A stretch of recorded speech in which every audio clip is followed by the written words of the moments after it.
and that produces a lot of water drained into this downspout, which goes into this barrel. And once this barrel is filled, it goes into this barrel. So if you look closely here, you'll see there's two hoses, and the reason for that is initially I had one hose. One hose is not enough. The water was overflowing faster than it could be transferred, and that still happens at times, but with two hoses I get a lot more transfer of water. This portion here, the support line, I put a really steep grade on that trough there, that gutter, so that the water would flow quickly and come down this and fill up the barrel down here. You'll notice that these hoses are not way deep into the barrel. I did have them into the barrel pretty deep so I could drain off as much water, but what I found was happening was it would drain off into this barrel would overflow, and then I would be losing probably about 3 to 4 gallons of water out of this barrel. So I pulled the hoses through more, shorten them, and have them actually not take as much water out of that barrel.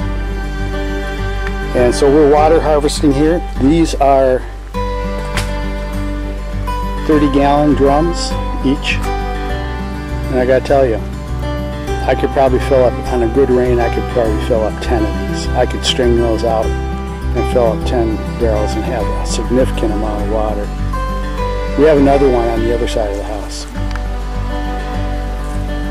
This barrel is about 35 gallons, and unfortunately the downspout there is very short, and we're not getting as much water because we're not getting the drained water off that part of the roof. There's a division there in the gutter, and part of that water goes out, and this gutter here goes down into this barrel here. But we have an additional overflow that we're using, and again, same theory applies here. I don't have the hose too deep into the barrel, and I have it away from the house. I don't want water overflowing too close to the house.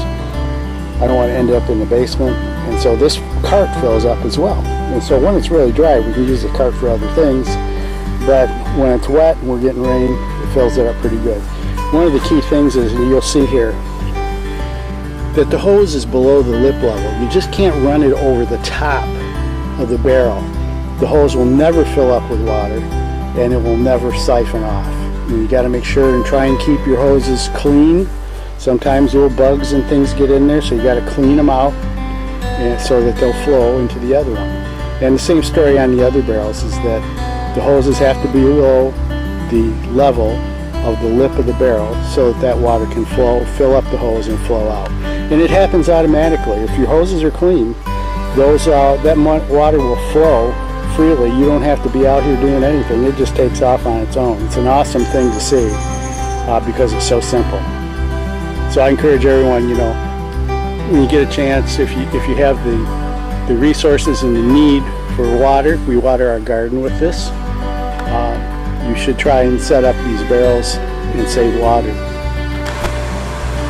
Why not just save the water rather than let it go down the drain? And so we fill these buckets, and from the buckets we fill up these cat jugs here. They're cat litter jugs.